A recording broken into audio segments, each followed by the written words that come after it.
Good morning, students of class 12th. In the previous video, we have discussed about what is national production and what is domestic production. In today's video, we will discuss next topic, and the next topic which we are discussing today is the concept of gross and net. Okay. So first of all, let us understand that from where this concept has come. This concept has come from the term investment. Okay. This concept has come from the term investment. Investment is generally referred to as the expenditure done by the producer in the economy. That whenever there is a producer, he does some expenditure in the economy, and that too the expenditure on the purchase of capital goods. Okay, like there is plant, there is machinery, and there are other goods. So when a producer does some expenditure on the purchase of some goods, so on capital goods, that expenditure is called investment. Okay, students. Now with investment, there comes another thing with capital investment. I would rather say it as capital investment. So with capital investment comes another thing which is called as depreciation,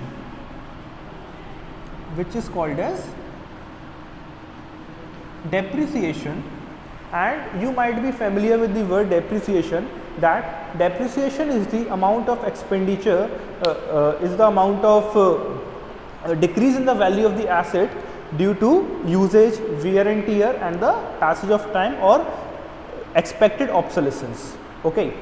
So that is depreciation, that when a value of a fixed asset decreases due to passage of time, due to wear and tear or usage, or due to expected obsolescence, so it is called as depreciation. So let us consider that how depreciation is linked with the concept of gross and net. See, there is a concept, like I said, of gross and another concept of net. When we calculate the national income, so while calculating national income, the aggregates are summed up. The total number of production done is summed up and it is added. So when it is added, the values are taken at different levels. Okay. Some values might be including depreciation and some values might be excluding depreciation, and in that way we calculate the amount of GDP, right? We calculate the amount of domestic production done in the economy.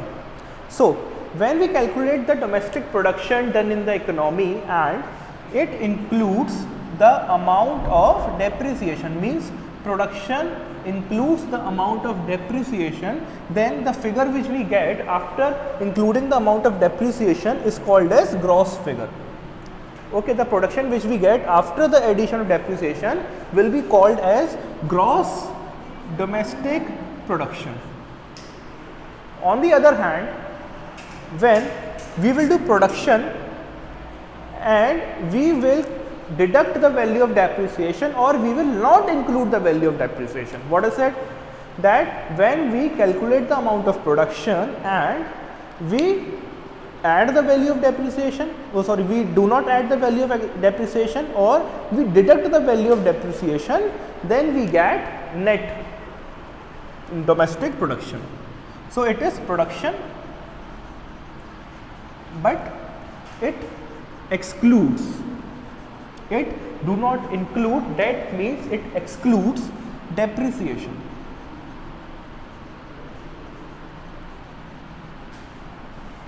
Okay. So it is a production and it excludes depreciation. So the figure which we will get after excluding depreciation and the production is counted, so we call it as net domestic production, or NDP in short it can be said. Okay. So I hope the concept of gross and net is clear, and for your remembrance you should remember that gross is greater than net. The value of gross is always greater than net. So when we will convert gross to net, we are going from a bigger aggregate to a smaller aggregate. हम बड़े से छोटे पर जा रहे हैं. So when we are deducting, when we are going from a bigger aggregate to a smaller aggregate, then we need to deduct the value of depreciation. And when we are going from net to gross, that is when we are going from a smaller value to a bigger value, then we will have to add depreciation. Okay, I hope it might be clear to you that what is the concept of depreciation. That depreciation, as you all know that you are accounts students, so depreciation is the amount of reduction in the value of fixed asset due to its usage, passage of time, or expected obsolescence or decrease in the market value. And after that, when we are going from, we get the figures of gross and net. When we add the value of depreciation in the production, we get the value of gross domestic production, and when we don't count the value of depreciation in the production, we get the value of net, and we get net domestic production. Okay, so the value of gross is greater than the value of net, and when we go from gross to net, so we will have to deduct the value of depreciation, and when we go from net to gross, then we will have to add the value of depreciation. Okay students, I hope it is clear to you. After that, today we will be having a small discussion on taxes. Okay, because taxes is very important for your next video, So first of all, let us discuss that what are taxes. कि tax क्या होता है, what are taxes, ये discuss करते हैं. See, tax is defined as a compulsory payment done by the people of a country to the government. It is a compulsory payment done by the people of a country to the government. कि जब एक देश के लोग वहाँ की government को एक कंपल्सरी पेमेंट करते हैं तो उसको टैक्स कहते हैं. Now tax is divided into two types बच्चों. Tax is divided into two types. These two types are, one is direct tax and the other is indirect tax. Okay, one is direct tax, in Hindi it is called as प्रत्यक्ष कर, and other is indirect tax, which is known as अप्रत्यक्ष कर.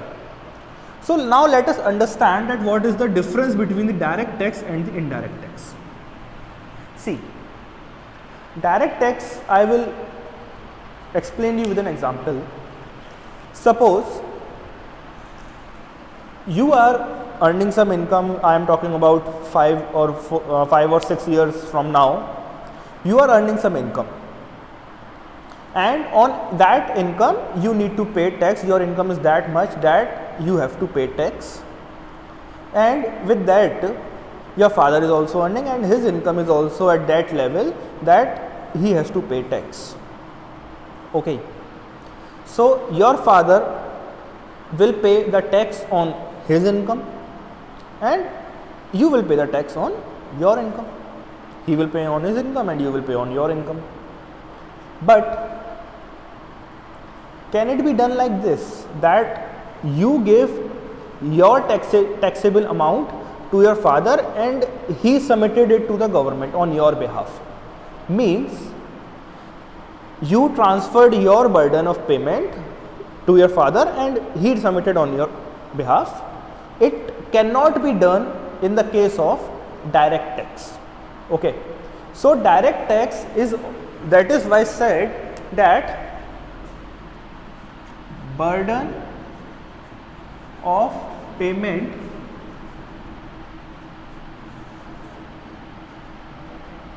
can't be transferred. Means it is a tax of which the burden of payment cannot be transferred.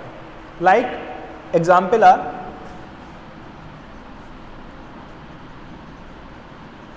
Income tax, the first and the foremost and the most famous example of direct tax is income tax. Next is wealth tax, and the other is toll tax. Okay.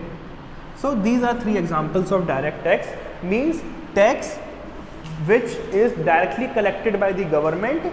There is no other third person involved, that you cannot pay your money to any other person and he will deposit on your behalf. It cannot be done. So that is known as direct tax, and the other is indirect tax. Indirect tax is just opposite. I written here, burden of payment can't be transferred, so I will write here, burden of payment can be transferred. Okay. Burden of payment can be transferred, means indirect tax is the tax in which the burden of payment can be transferred. Now let us understand how the burden of payment can be transferred in indirect tax. Let me give you an example.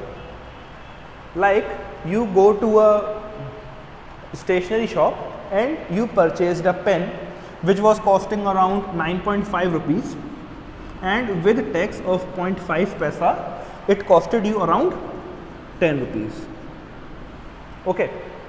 So you are the customer, say you are Mr. X, and Mr. X is the customer and he is paying 10 rupees. So here in this case, who is paying the tax? Mr. X.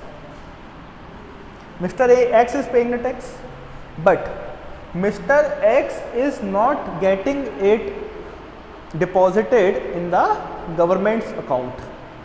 Mr. X is giving the payment to the shopkeeper,